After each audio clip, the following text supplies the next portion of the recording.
how local and regional businesses are supporting Tyson employees. I'm Fernanda Silva with this story. Plus, new hope and new help for the homeless communities of Newton and Jasper counties. And we have an update on the 4 girls struck by lightning at an Oklahoma swimming hole. The 4 states' most watched news starts now. Local and regional businesses are trying to find ways to support the McDonald County residents who will lose their jobs in October when the Noel Tyson plant closes. This is KOAM News at 10. I'm Dow Quick. KOAM's Fernanda Silva has the latest on community members racing to help families that could soon find themselves in a desperate situation. Owner of a coffee shop located only 5 minutes from the Tyson plant, Tony Savage will be directly impacted by the closure of the plant in October, not only because of his coffee business, but also because he teaches English in the plant. When October comes around, Tony will lose part of his income and see his students who don't have English as their first language struggling. They're really strong and really resilient in that element. I think some of the difficulties that can come with that are just the English barrier, filling out job applications and doing resumes and calling employers. Even just finding a job using the internet can be something that's a little bit difficult for people who may not have as many English skills or computer skills or different stuff like that. Knowing that, Tony decided to act. The Common Cup, his coffee shop, will offer resume and job application help on Saturdays. They will have computers and translators available for those who need them. There's a lot of people that are kind of at a point where they don't necessarily know what's going to be happening next in their lives. They don't know what steps they can take. And so, it kind of stinks to see it all happening. Tyson Foods announced plans to close its plant in Noel on Monday. The announcement was made in the company's third quarter 2023 results report. Tyson also reported quarterly sales declined 3% compared to the same period last year. The company says they lost $417 million. In Noel, about 1,500 workers will be laid off. But Common Cup is not alone in supporting Tyson's employees. Access Family Care's application counselors will help those affected transition to marketplace insurance or Medicaid if needed. And it's going to have a detrimental impact on the area, so we're trying to provide support there, and we're also trying to let people know that there's hope for other things coming in. There's people out there working to get their businesses in. Access Family Care will also provide an income-based discount program to make access to medical, dental, and behavioral health services affordable. This is very personal to us because the children of these employees are our patients, and we see them, weekly. But we're going to use those medical and dental units to serve the people in the community as we move forward and let them know that we're there, they're not alone, and we're going to help them any way we can. In Noel, Fernanda Silva, KOAM News. The Common Cup workshop will start this Saturday, 7 a.m. on Noel's Main Street. Spanish and Somali translators will be available to help Tyson employees fill out job applications and work on their resumes. You can find more information at KOAMnewsnow.com. A health insurance company is making sure Kansans with disabilities have access to dental care. Aetna donated $30,000 to Oral Health Kansas Inc.'s Pathways to Oral Health program. The program looks to increase dental care for people with disabilities by training professionals on the specific needs of those people. The Homeless Coalition of Jasper and Newton counties hosted a networking event for anyone struggling with homelessness. Twice a year, the coalition hosts Project Homeless Connection with multiple area vendors and services. Those services included legal aid, employment programs, veteran benefits, and more. Members of the community who are struggling with housing say this networking event connects them to friendly and understanding resources. I'm on a fixed income, but I really kind of make enough to handle it on my own. So I'm just waiting to find somewhere, get my check, next month or whatever. The next Project Homeless Connection is planned for January. For veterans who still need to apply for the PACT Act, the VA extends the deadline through Monday for benefits backdated to August 10th. The VA made the decision after experiencing technical difficulties with its website due to extremely high demand. The VA has fixed the issues with the website and is working on decreasing call center wait times. If you're a veteran who hasn't yet applied, go to va.gov/PACT. Let's check in with Chief Meteorologist Doug Hetty for a first look at the weather. Well, it turned out to be a great Thursday for us today. We got some much needed rain yesterday and then much needed sunshine for us today. High temp 90, normal high is 91 degrees. So this was a very typical August day for us. 76 in Stockton, 80 in Neosho, 80 in Miami, Pittsburgh at 76. We have Carthage checking in at 77 degrees. We're going to drop back right around 70 later on tonight. Now, heat advisory in effect for us tomorrow. Our temperatures are going to bump up, plus our humidity is going to go high, and that is going to make it feel kind of nasty outside. We are clear as of right now, and it looks like most of the night's going to stay dry. We may get a few thunderstorms in our far southern counties, but thunderstorm chances go up over the weekend. We're going to look at that here in just a bit. See you soon. Authorities confirm one of the 4 girls injured in a lightning strike at an Oklahoma swimming spot has died. The girls were swimming at Blue Hole Park in Mays County Saturday when lightning struck. The Grand River Dam Authority says 1 girl has now died of her injuries. 3 other girls have been released from the hospital. Authorities have not given the names or ages. Authorities respond to reports of a stabbing incident in Galena, Kansas. They say this woman, Miranda Porter, is being held for aggravated battery and interference with a law enforcement officer. It happened this morning around 10:30. Galena police were notified of a male subject with a stab wound in the area of 23rd and Main Street. When they arrived, they located a male with a stab wound to the abdomen. He was taken by EMS to a local hospital. Police found Porter in the home where that stabbing apparently occurred. A Granby, Missouri man is dead from an early morning crash. At about 3 this morning, a vehicle crossed the railroad tracks on Wallaby Road, 3 miles west of Pierce City. The driver lost control of the vehicle, traveled off the right side of the road, down an embankment, and overturned. All 4 passengers suffered serious injuries. The driver, 21-year-old Trenton Wilson of Granby, died at the scene. A late-night attempted traffic stop turns into a police chase in Aurora, Missouri. Police there tried to make a traffic stop near Baldwin Park, but the driver failed to pull over. Officers chased the vehicle down several streets. The Lawrence County Sheriff's Office joined the chase, and authorities were able to eventually safely stop the vehicle. Authorities arrested the driver, Justin Brown of Aurora, on suspicion of multiple charges, including driving while intoxicated. Brown, an absconder from the Missouri Department of Corrections, also had warrants for his arrest to be returned to their custody. Coming up, Kansas residents get an update on plans for a new flood insurance rate map. Plus, the Missouri State Fair gets underway in Sedalia. We have the details. Kansas Department of Agriculture today gave residents in southeast Kansas a chance to learn about plans for a new flood insurance rate map. They hosted a meeting at the Erie Public Library where local flood experts could discuss how the new map would impact personal property.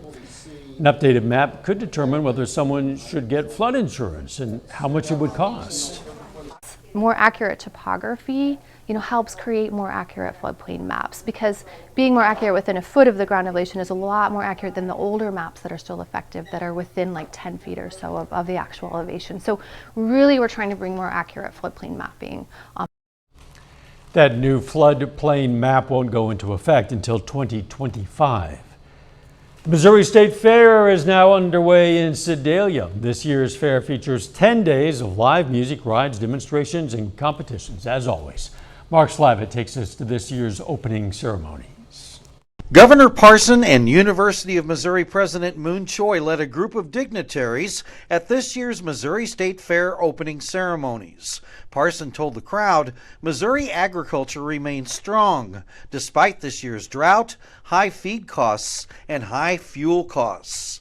The State Fair is a showcase for Missouri agriculture, which employs about 470,000 people and generates about $97 billion in economic activity each year. It's always fun to come to the State Fair. People are always in a good mood, having fun, and just a lot of great activities here, along with learning about agriculture. President Choi proudly told the crowd opening day is Mizzou Day.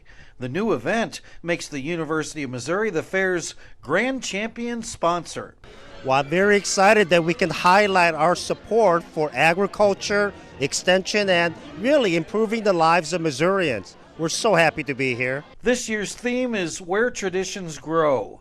Fair Director Mark Wolf and his staff are gathering fairgoers' favorite traditions, from small traditions, such as visiting the petting zoo, to bigger traditions, like attending the fair every day with your family and friends. We've got all kinds of new free entertainment. We've got some great, actually, free entertainment this year that we haven't had here in about 15 years, and they are fantastic. So I encourage folks to come out, see what's going on with that. Sedalia's Lynn Alexander has attended opening day for the past 31 years and is passing that tradition on to her family members, including her son, Lincoln. What's your favorite part of the fair? That's what he's asking. Look, what's your favorite part of the fair? A cow. The cows? Yes.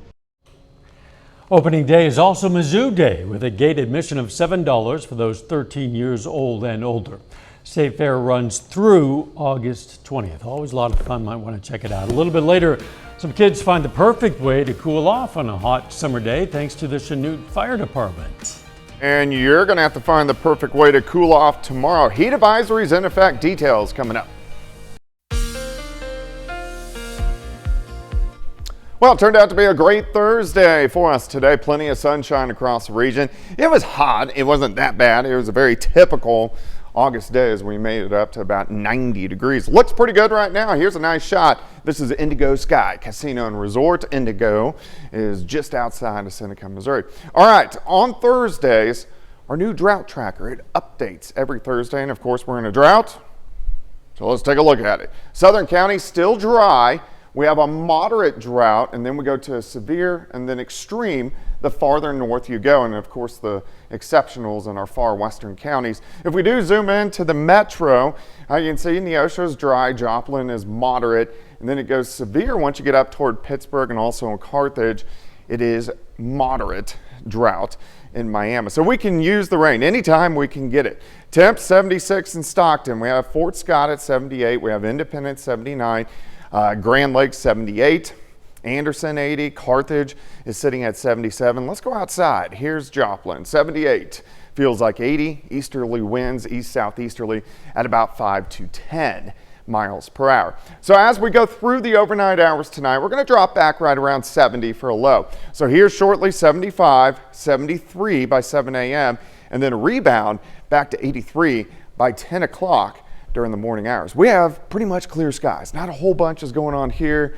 One little thunderstorm northeastern parts of Kansas, but we do have, well, you can see this wave from Minnesota, and it kind of stretches back into the central Rockies. That wave is going to head toward us, and that's going to give us chances for at least part of the area to get some showers and thunderstorms tomorrow night. Tonight's going to be fine, except maybe a couple trying to pop up in our southern counties.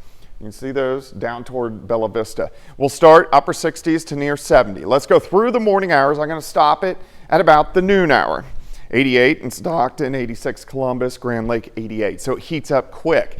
Then look at this. We go into the mid 90s, but the humidity is going to be high, so we're going to have those high heat indices. That's why we have the heat advisory in effect for you Friday.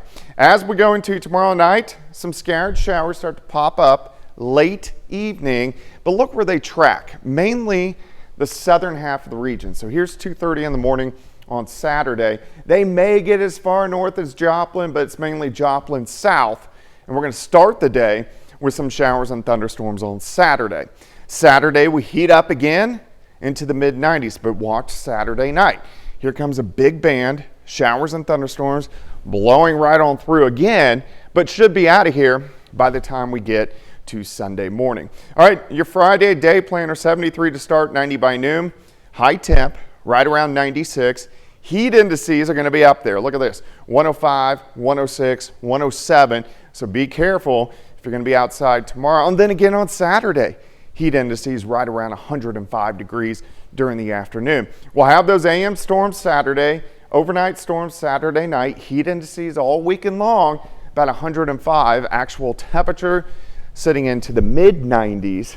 We're going to make tomorrow an alert day due to the heat advisory. 94 Saturday, 95 on Sunday. Look at Monday. Cool. 85, and then we soar back through the 90s middle half next week. Bouncing around a bit, but at least it's not bitterly hot, throughout, and there are rain chances, and that's always good. That's always good. Thanks, Doug. A nationally touring comedian is on his way to Pittsburgh this weekend. Jay Yoder is a public school teacher by day, comedian by night. He's currently on tour with a group of other comedians known as the Bored Teachers. They're going to stop by the 5th Street Bar and Grill tomorrow night at 7:30. The first time such an event has taken place at this venue. My 9-year-old, my 7-year-old, so Alicia and Caitlin, shout out to them. I know they're going to be very excited. And my wife, we just celebrated our 12-year wedding anniversary. So yeah, so this is a perfect trip for us to see the country. My daughter wants to see as many states as possible. Hey, good for them. Musical guest Seth Horn is going to kick off the night. What better way to cool down on a hot summer day than with a refreshing shower? This afternoon, the Chanute Fire Department hosted a spray day at Katy Park. Kids of all ages came out to splash around and have a great time beating the heat. Well, I found out that this week they were closing the pool down because they had back to school events, and so they were closing the pool down to get everybody ready to go back to school. They'll open it back up for the weekend, but I just kind of wanted to do something for the kids before they go back to school. Because they love water, and this is kind of an end of the summer thing because all the pools are closed, so this is kind of a last chance for them to get wet and be kids. That event was free and open to the public and very wet. Looks like a lot of fun. John Dale's here now. Missouri Southern men's basketball is welcoming some new faces to the team. Yeah, that's right. The Lions announced today they finalized the recruiting class of 4 transfers and 2 freshmen. And high school football practices roll along in Missouri. Learn more about Carl Junction on the other side.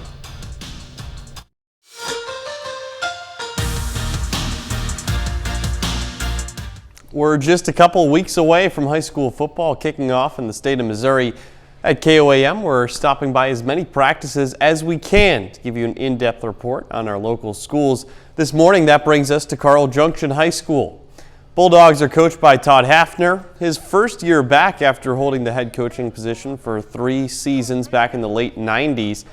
Bulldogs were 4-7 last year. They returned 16 starters from that team, and even though expectations outside the program might be low, they're not letting that bring them down. We have to get better every day. I know it's so cliche, but at this point with so many things being new, getting better is going to be key. And then the other thing we talk about is compete. We got to compete on every snap, whether it's a practice rep, whether it's an individual rep, or whatever it is. And I think our kids have done a really good job of that, and we're excited about what's happening right now. We've done a lot of things, put a lot of new stuff in because the new coach and everything, but I love everything we've been doing, and it's been fun. I expect us to be a lot better than other people think of us because they just don't see what we're doing out here right now, and we're doing a lot better than everyone expects. Elsewhere, Mount Vernon football, another school that returned several starters from last season. In 2021, the Mountaineers went 1-10. Last season, they flipped that into an 8-4 record, but year in and year out, they go through a gauntlet of a schedule while playing in the Big 8 Conference. Head coach Tom Cox is excited to see how his team is able to navigate those waters in 2023. What's crazy now about the Big 8, I just love it because we play 3 crossover games.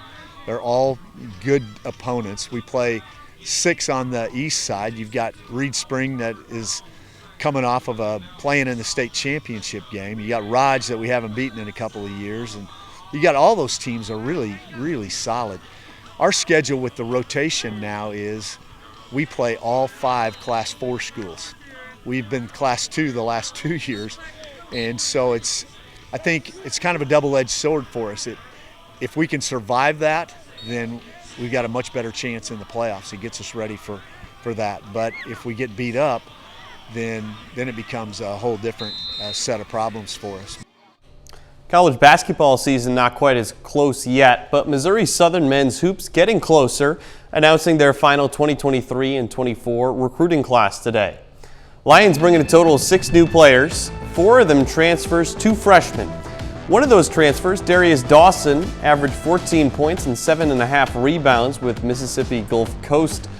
One freshman, Isaiah Atwater, referred to as a true point guard and a winner by MSSU head coach Sam McMahon. Now we've got more on all 6 of those new players at KOAMnewsnow.com/sports. And in pro baseball, Cardinals winners again tonight. They take down the Rays in Tampa. St. Louis starting pitcher Matthew Liberatore goes 8 innings, picks up the win. Redbirds get the series victory over a playoff team in the Rays. We're in late August. Going out to those football practices certainly makes it feel like football's closer. The fact also that there's NFL preseason games already being played That's too. That's right. Makes it feel real close. This weekend, the Chiefs are going to play their first preseason game on Sunday. A lot of us are checking Google every day, seeing what's going on with the Chiefs. We'll be right back. We have some more hot weather ahead, but at least we also have some rain chances for the area. That is very true, but heat advisory in effect for us tomorrow. So an alert day. Heat indices are going to be kind of in that 105 to 107 range, so be careful if you are going to be outside. Round of thunderstorms tomorrow night in our southern counties, a little bit more widespread Saturday night. So at least, like you said, we're getting some rain. Yeah, widespread. Sounds like some good news. Final sports note. Royals and Cardinals coming back to the area this weekend, playing against each other for the final time this year, so that starts up tomorrow. Very good. Thanks for joining us. Don't forget the morning show at 5 a.m., and let's make it a great tomorrow.